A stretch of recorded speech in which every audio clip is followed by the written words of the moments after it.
Paul, peut-être d'abord commencer par une première réaction à cette nomination. Est-ce que tu t'y attendais? Écoute, Nadia, quand j'ai commencé à voir sur BFM TV les journalistes prêts à aller fouiller les poubelles du ministère et le... Journaliste de BFM. Oui, de BFM, pas tous les journalistes, mais enfin ceux des chaînes en continu. Et cette espèce de service avant-vente, si j'ose dire, autour de la personnalité de Gabriel Attal, il semblait que le destin commençait à être scellé autour de sa personne. Je dois avouer qu'encore une fois, ce qui m'a choqué le plus, c'est que j'ai jamais vu autant de bave sur des plateaux télé depuis un moment, quoi.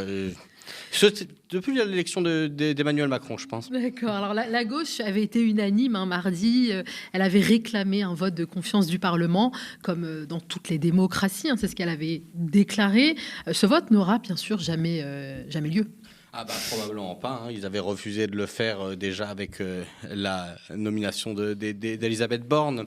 En vérité, voilà, Emmanuel Macron, et en tout cas la Macronie, a réussi à trouver un système de fonctionnement où il joue sur les mécanismes institutionnels, l'autre sur les mécanismes réglementaires de l'Assemblée nationale pour plus ou moins faire ce qu'ils veulent, notamment quand il n'y a pas vraiment de cadre précis, ils l'inventent. Donc, a priori, l'agenda démocratique ne va pas changer avec la nomination de Gabriel Attal. Alors, selon certains bruits de couloir, Gérald Darmanin était opposé à la nomination de Gabriel Attal et il ne serait pas le seul macroniste à le faire savoir. Finalement, Gabriel Attal ne serait pas si populaire que ça. En tout cas, la nomination annoncée pour le soir, puis la matinée qui commence à arriver vers les heures de midi, qui est une extension assez importante de la matinée que les travailleurs auraient apprécié peut-être, fait état du fait que c'était pas si simple. C'était pas si simple. Encore une fois, ça me semble pas si surprenant, mais ce qui est intéressant, c'est de voir que le giron dans lequel peut recruter la Macronie est minimal. Ils se sont construits sur le recyclage de l'ancien personnel politique, plus l'attrait que pouvaient exercer un certain nombre de figures issues, on va dire, de secteurs dynamiques du capitalisme, du monde de la finance, du conseil, enfin voilà, du nouveau secteur économique privé en dynamique, à contrario d'une vieille notabilité repris dans, on va dire, le personnel on appelle ça des hauts fonctionnaires, etc. Bon là, à l'intérieur, contestation sans doute, mais contestation de qui? On a parlé de Gérald Darmanin, certes, effectivement, qui ne cache pas ses ambitions. Même quand il dit qu'il n'a pas d'ambition, personne n'arrive à le croire. C'est vraiment pas une question personnelle. C'est regardez-le, regardez comment il parle, avec ses capacités à faire des annonces et à donner des leçons. Tout le monde sait qu'il a des ambitions. Pareil, je pense, de Bruno Le Maire. En fait, c'est des gens qui, en fait, ont trahi et voulaient que ça paye. Pourtant, Gabriel Attal. Oui, mais ils ont trahi pour que ça gagne. Et en fait, Bruno Le Maire, il est en train de fusionner avec Bercy. Il restera peut-être sa statue quand il partira. Et Gérald Darmanin, je veux dire, il avait exigé l'intérieur. Et puis, vous le voyez où? Je veux dire, clairement, Darmanin, quand il parle, c'est un flic, mais en dehors de son ministère. Donc, le Premier ministre, le poste de Premier ministre, c'était peut-être sans doute son ambition. En tout cas, ça aurait été un moyen de le lancer dans sa compétition un peu à mots couverts avec Édouard Philippe pour récupérer le pactole de la Macronie. On sait que les premiers ministres sont difficilement présidentiables. Il avait tout intérêt, Gérald Darmanin, à rester à ce poste de ministre de l'Intérieur. Effectivement, mais je pense qu'en fait l'intérêt est plus grand pour Emmanuel Macron. Parce qu'Emmanuel Macron, avec Gérald Darmanin, il a, on va dire, un canal de dialogue avec l'extrême droite sans s'entacher lui-même. En le nommant Premier ministre, c'est déjà un peu plus visible, quoi. C'est-à-dire, on s'attend à ce qu'un flic parle comme un flic. C'est un peu triste, mais c'est comme ça au ministère de l'Intérieur. Alors qu'avec Gérald Darmanin, Premier ministre, vous êtes forcément en face de quelqu'un qui, le jour où il va prendre des initiatives tout seul, il va falloir le recadrer. Sauf que comme il est la pierre angulaire de cette espèce de construction de l'arc réactionnaire entre la Macronie, la droite, qui copie elle-même le Rassemblement national, etc., vous êtes dans une difficulté. Donc Darmanin à Beauvau, il y reste, il y est un peu piégé.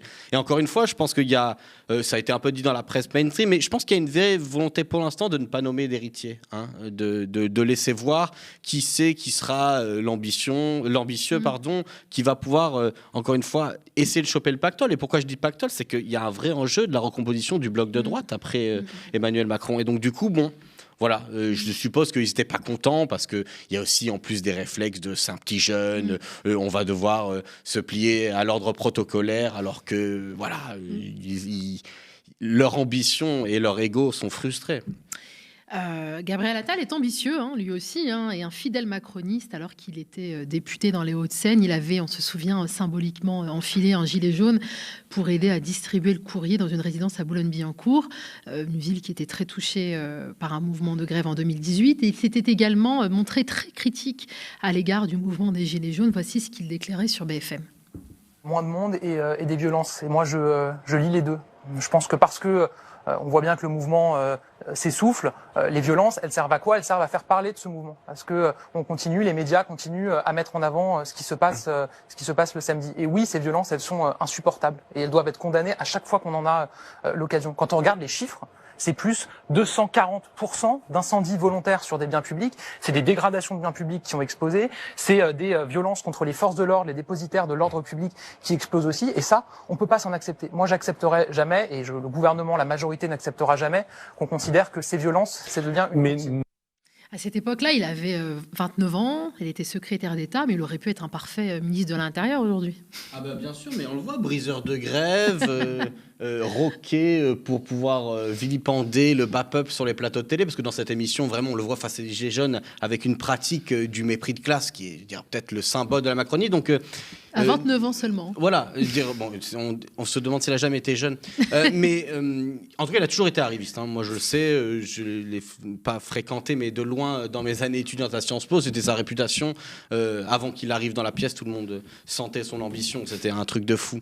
Mais plus sérieusement, en fait, le problème de son profil, c'est qu'il est la parfaite caricature du Macronie. En fait, c'est l'âme de la Macronie, c'est-à-dire une âme d'un monde sans âme. Quoi. Je veux dire, encore une fois, briseur de grève à 29 ans, je veux dire, mais qu'a-t-on de cette personne? Et puis surtout, c'est aussi infidèle.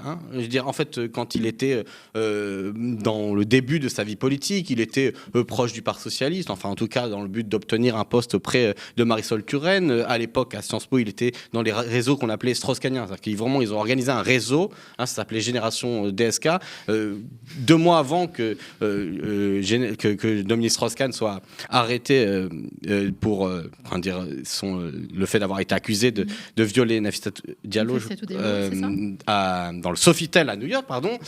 Et donc du coup, c'était des réseaux qui étaient déjà en fait la tête de proue du social-libéralisme ou de la prétention progressiste de la bourgeoisie à faire un programme très libéral, mais qui pourrait s'accommoder de notions de progressisme. Et finalement, Gabriel Attal, c'est comme ça qu'il commence, mais comme on l'a connu de façon publique, on l'a connu sur les abayas dernièrement, c'est-à-dire la reprise de l'agenda réactionnaire islamophobe du quinquennat deuxième édition, on va dire.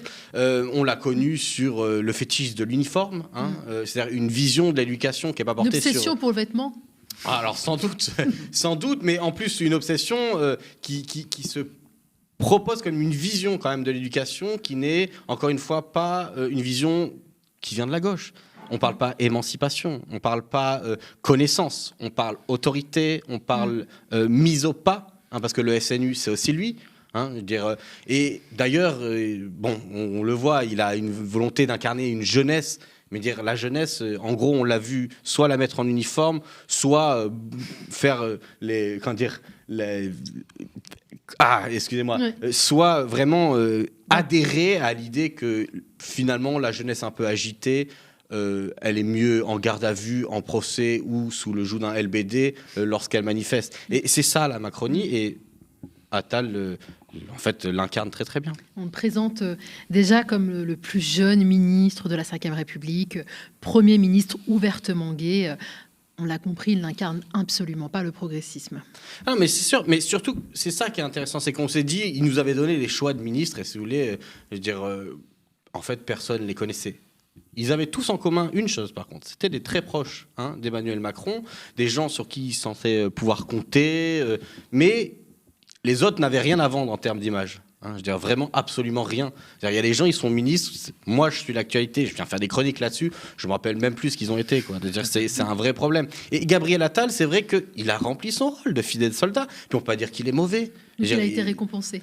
Clairement. Et en plus de ça, utilisé et récompensé. Lui, il n'attendait qu'à ça, arrivisme de base. Mais en plus de ça, je veux dire, il a mouillé la chemise pour. On ne va pas dire le contraire. Je veux dire, encore une fois, quand il est sur les plateaux pour taper sur les gilets jaunes, je veux dire, ils n'étaient pas nombreux à vouloir faire les malins à l'époque. Gabriel Attal, il était toujours là à dire « moi je peux y aller, je suis prêt, je suis là ». C'est d'ailleurs pour ça qu'il avait été successivement récompensé. Ouais. Donc bon, il était utile et peu encombrant à mon avis. Donc t'es plutôt d'accord avec Jean-Luc Mélenchon quand il raille un simple porte-parole, la fonction de Premier ministre disparaît, le monarque présidentiel gouverne seul avec sa cour. D'ailleurs, Olivier Faure, le secrétaire du PS, lui a emboîté le pas. Emmanuel Macron se succède à lui-même.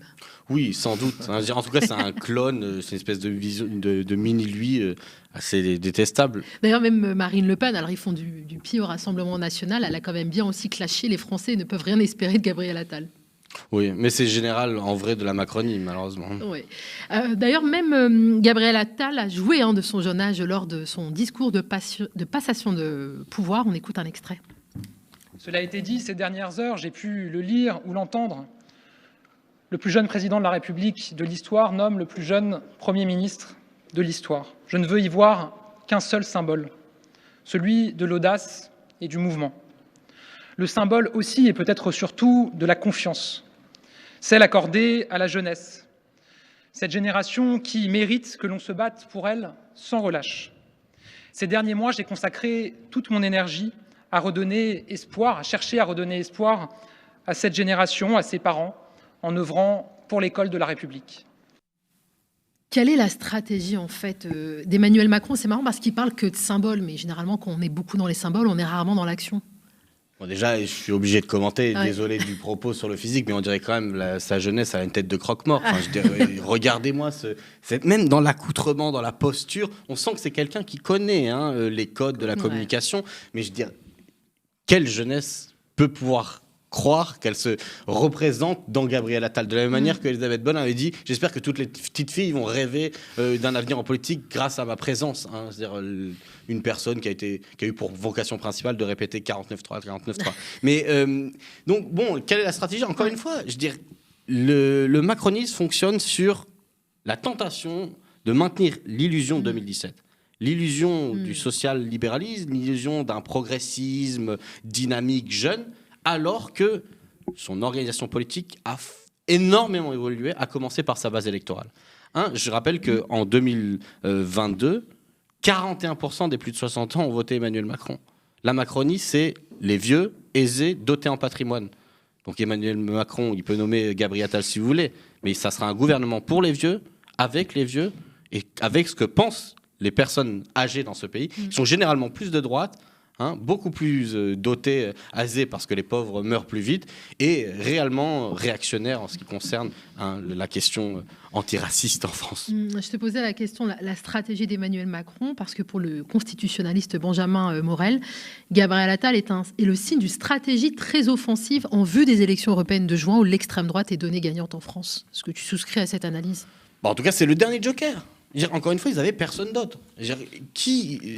La dernière nomination à l'extérieur du giron disponible, c'était Éric Dupond-Moretti. Moi, j'y ai cru. Je pensais qu'il passerait Premier ministre. Dupond-Moretti ? Ouais. En tout cas, il avait... pareil, il aurait eu la seule utilité que peut avoir Gabriel Attal, c'est-à-dire faire un peu différent. En fait, Elisabeth Borne a sans doute épuisé le caractère technocratique, fade. Moi, j'avais dit c'est une DRH avec une Kalachnikov. Elle a en fait pas eu vraiment ce rôle. Elle a eu vraiment un rôle écrasant, mais avec toujours ces espèces de technicité vide, fade. Là, il fallait compenser. Et donc, du coup, Dupond-Moretti ou Attal, c'est leur seul rôle. Offensif, je ne sais pas, mais effectivement... Pendant pendant que Attal sera Premier ministre, ils vont encore pouvoir prolonger pendant, on ne sait pas, 4, 5, 6, 7 mois, ou on verra combien de temps, l'effet qui se couche. On dirait vraiment l'effet on est cool, on est jeune, ce qu'ils ne sont pas, ni dans leur politique, ni dans leur base électorale, ni dans leurs aspirations. Et justement, comment toi tu vois le gouvernement recomposé par Attal? Quelle personne pressens-tu au poste clé de ce gouvernement? Bon, je pense que encore une fois, Bruno Le Maire ou Darmanin, c'est qui tout double. Soit ils partent, soit ils restent. Et s'ils restent, ils peuvent pas être protocolairement, dans un ministère moins important. Donc, Darmanin, je veux dire pareil, il risque comme Bruno Le Maire de fusionner avec Beauvau. Mais oui, voilà, si l'optique de mener une politique éducative sous l'égide d'une vision policière de l'éducation, Darmanin, vous pouvez le mettre à l'éducation nationale. Je crois qu'il y avait des rumeurs comme quoi il voulait les affaires étrangères, ce qui me semble... c'est prestigieux au sein de la bourgeoisie, mais un peu absurde en termes de mise en avant politique, parce que c'est généralement quelque part où il faut justement avoir une espèce de flexibilité qui ne me semble pas très proche du caractère, encore une fois, de Gérald Darmanin. Après, je pense que le gouvernement, il y aura toujours le même problème. Qui nommer. Donc il y aura à la fois peut-être des nouveaux, des sombres inconnus pour le grand public, mais qui sont des gens dans l'arrière-boutique de la Macronie, qui sont dans les ministères, qui sont dans les cercles proches, y compris peut-être quelques figures jeunes qui seront la marque, on va dire, du pouvoir de nomination temporaire que s'attribue Gabriel Attal en étant Premier ministre. Mais encore une fois, je ne vois pas de chamboulement parce que la question d'un remaniement gouvernemental, ça devrait être la question de quelle est la direction politique donnée. Or, ce que j'ai évoqué la dernière fois qu'on était sur ce plateau, c'est que tant qu'il n'y a pas d'accord politique avec la droite, c'est-à-dire tant qu'il n'y a pas de majorité pour mener la politique du gouvernement, c'est de la cosmétique. Merci beaucoup, Paul.